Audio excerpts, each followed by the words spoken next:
اسد صاحب، آپ جس طرح سے بریگیڈیئر صاحب کہہ رہے ہیں کہ جی یہ بھی دیکھنا ہوگا کہ امریکہ میں لوگ کیا چاہتے ہیں، امریکی عوام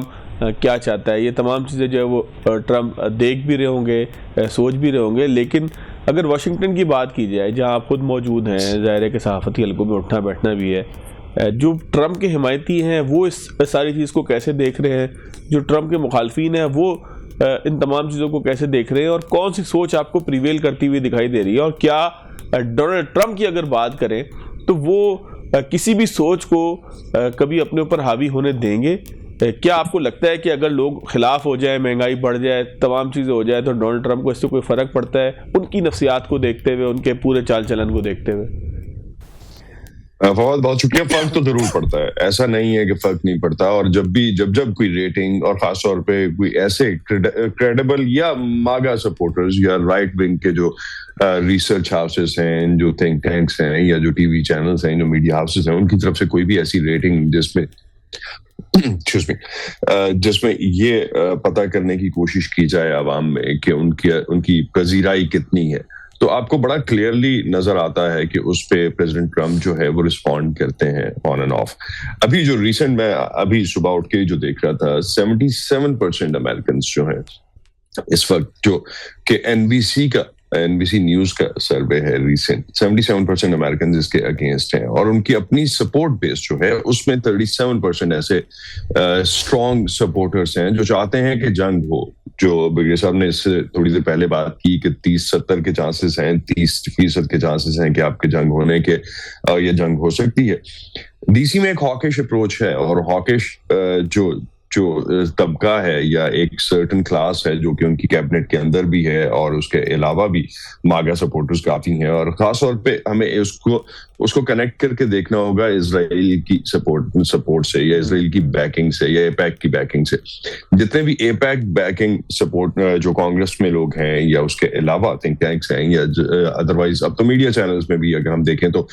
زیادہ تر آپ کو 70-80% مین اسٹریم میڈیا جو ہے اس میں آپ کو اسرائیل کے سپورٹرز نظر آتے ہیں. اور سب سے بڑھ کے ان کی انویسٹمنٹ، بڑے بڑے ہاؤسز جو ہیں، ان کو اگر آپ سی بی ایس سے لے کے، سی بی ایس ایک بہت بڑا نام تھا. اگر تھوڑا سا ایک لقمہ لے لیجیے،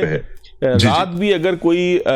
جو میڈیا آؤٹ لیٹ تھا سب سے زیادہ جنگ کی بات کر رہا تھا، یہاں تک کہ ڈونلڈ ٹرمپ جب نیو جرسی سے واپس آ گئے تو انہوں نے کہا بڑی ہنگامی طور پر واپس آئے ہیں، انہوں نے ویکینڈ کے پلان کینسل کر دیے ہیں. اور سی بی ایس کو اگر آپ فالو کریں تو کل رات سے لے کے آج تک جیسے جیسے فیلڈ مارشل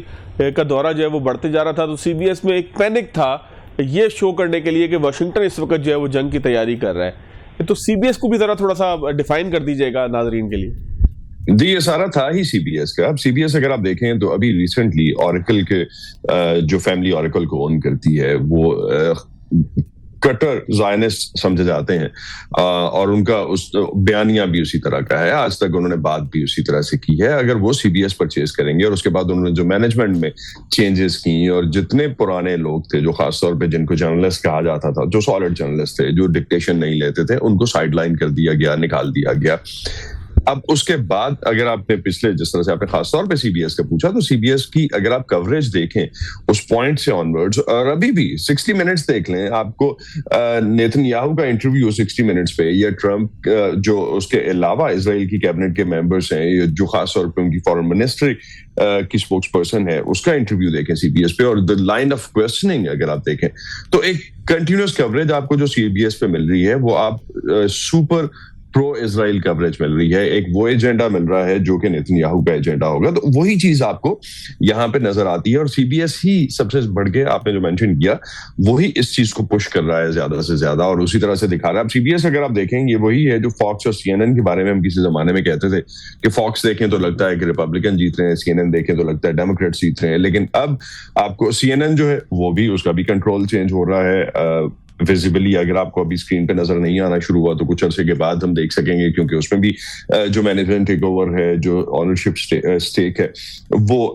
اسی گروپ کے پاس جا رہا ہے جو کہ اسرائیل سپورٹنگ گروپ ہے. اس پورے پروسیس کے بعد جب آپ یعنی کہ ٹرمپ کے شکوے ختم ہونے والے ہیں، ٹرمپ کے شکوے ختم ہونے والے ہیں، سی این این سے ٹرمپ کے شکوے ختم ہونے والے ہیں، لیکن ٹرمپ میڈیا کو اور مین اسٹریم میڈیا کو آپ بھی جانتے ہیں کہ کتنی لیفٹ کرواتے ہیں. وہ تو کوئی بھی خبر ہو وہ کسی اور کو دینے سے پہلے ٹروتھ سوشل پہ اپنے لے کے جاتے ہیں اور وہاں پہ اس کو ٹویٹ کرتے ہیں اور وہی ان کا مین سورس ہے. باقی تو کسی کے سوال کے جواب میں وہ کچھ کہہ دیں تو کہہ دیں. لیکن ایک بات going back to the basic جس کی آپ بات کر رہے تھے کہ ایک ہائپ بنائی جا رہی ہے. ڈی سی میں لگتا ہے کہ 70-30 ہے، 70% جنگ ہوگی، 30% نہیں ہوگی. لیکن اگر ہم تھوڑا سا اس کو زوم آؤٹ کریں اور یہ دیکھیں کہ ریجن میں اس وقت جو سچویشن ہے، عید کے بارے میں بات ہو رہی تھی کہ عید الاضحیٰ کے بعد شاید کچھ ایسا ایکشن ہو، لیکن اوور دا ویکینڈ جو ایک پینک مچا اور جس طرح سے پورے کے پورے میموریل ڈے ہے، یہ ہمیں یاد رکھنا ہوگا، امریکہ میں منڈے کو چھٹی ہے. اور اکثر اگر آپ کی ٹریجیکٹری اگر آپ اس سے پہلے دیکھتے ہیں تو ان ایکسپیکٹڈ قسم کے اٹیکس ہوتے ہیں. جب بھی اس سے پہلے اٹیک ہوئے ہیں، آپ جب ایکسپیکٹ نہیں کر رہے ہوتے اس وقت اٹیک ہو رہے ہوتے ہیں. اگر آپ رات کی بات کرتے ہیں، رات کے اٹیکس کی بات کرتے ہیں، تو آپ نے دیکھا کہ آیت اللہ خامنائی پہ، سپریم لیڈر پہ ایران کے جب اٹیک ہوا تو وہ دن کا ٹائم تھا. سو چیزیں جو ہیں وہ تھوڑی سی ڈفرینٹ ہیں. تو مجھے اس بارے میں خاص طور پہ ڈی سی میں جو ایک ہائپ پائی جاتی ہے، اگر ٹرمپ اور ان کی پوری کیبنٹ نیو جرسی اور نیو یارک کے بعد جو ہے، اگر ٹرمپ اپنے بیٹے کی ویڈنگ اٹینڈ نہیں کر رہے اور اس کے بعد میموریل ڈے پہ وہ ڈی سی میں موجود ہیں اور وار روم میں موجود ہیں اور وائٹ ہاؤس میں آپریشنل کمانڈ سینٹر میں موجود ہیں، تو کچھ نہ کچھ تو کوک ہو رہا ہے. جو سارے کی ساری امیدیں تھیں یا ابھی بھی ہیں وہ پاکستان سے اور خاص طور پہ فیلڈ مارشل عاصم منیر سے تھیں، کیونکہ وہ ایران میں موجود تھے. اب ان کی موجودگی کے بعد اگر چائنا بھی کیونکہ اس وقت جو ہے وہ بگر گیم اس کانٹیکسٹ میں ہے کہ ہم صرف پاکستان کی بات نہیں کر رہے. پاکستان سے بروکر ضرور کر رہا ہے، پاکستان سامنے ضرور ہے، لیکن اس کی سپورٹ کے لیے پیچھے چائنا بھی ہے، اس کی سپورٹ کے لیے سعودی بھی ہے، اس کی سپورٹ کے لیے قطر بھی ہے، بلکہ قطر تو اب ڈائریکٹلی انوالو بھی ہے نیگوشیشنز میں بھی. اس کے ساتھ ساتھ اگر ہم نیٹو ممالک کی بھی طرف جاتے ہیں تو نیٹو ممالک میں بھی اس وقت وہ یہ ضرور چاہتے ہیں کہ اسٹریٹ آف ہارمز کھل جائے، اور اس کے لیے انہیں بھی کچھ بھی کرنا پڑے گا، بیکاز ایک امپیکٹ سرٹنلی 20% گلوبل سپلائی اگر وہاں سے جاتی ہے تو گلوبلی امپیکٹ آیا ہے. بیکاز اب جو اکنامک ریفرنسز دے رہے تھے کہ جس طرح سے معیشت متاثر ہوئی ہے امریکہ میں جنگ سے پہلے، اور اس پورے ایپیسوڈ کو اگر ہم 28 فروری سے لے کے آج سمجھ لیں کہ ہم 23 مئی پہ بیٹھے ہیں، تقریباً اس پورے پروسیس میں $2.80 یا $2.90 یا $2.80 سے گیس آپ کی بڑھ کے امریکہ میں 4.5 یا 4.25 پہ پہنچی ہے. تو اس پورے پروسیس کا امپیکٹ آ رہا ہے، اس پوری پرائس ہائیک کا امپیکٹ آ رہا ہے. وہ آپ کی بیسک گروسریز میں بھی آ رہا ہے، وہ آپ کا اسٹاک مارکیٹ میں بھی نظر آتا ہے، آپ کا انفلیشن میں ریفلیکٹ کرتا نظر آئے گا. اور ٹرمپ کو سب سے زیادہ مسئلہ جو ہوتا ہے یا ٹرمپ کو سب سے زیادہ جو ڈر لگتا ہے وہی جس طرح ہم اکثر کہتے ہیں کہ بزنس کمیونٹی جو ہے، یہ جو بزنس اسپیس ہے وہاں سے، اور ایک ماگا سپورٹر سے. بزنس اسپیس جو ہے ان کو کنسرن یہ ہے کہ اگر انفلیشن بڑھتی ہے تو انٹرسٹ ریٹ بڑھائے جائیں گے فیڈرل ریزرو کی طرف سے. اگر ریٹس بڑھتے ہیں تو مارکیٹس میں جو ایک سرٹن پش ہمیں مل رہا ہے، اور پچھلے اس جنگ کے باوجود مارکیٹ جو ہیں وہ اپنے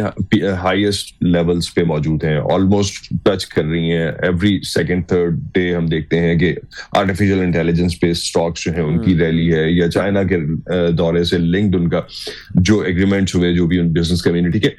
پورا جہاز بھر کے اگر وہ چائنا بھی لے کے جا رہے ہیں تو وہ ان کے ساتھ ایک ڈیل ان کی بنتی ہے، بنانا چاہتے ہیں، تو وہ ان کو کبھی بھی امپیکٹ نہیں کرنا چاہیں گے. تو صدر ٹرمپ کی پرسنل حد تک جتنا بھی آپ اس کو سمجھ لیں پوسچرنگ کچھ بھی ہو سکتی ہے، وہ نہیں چاہیں گے کہ یہ جنگ ہو.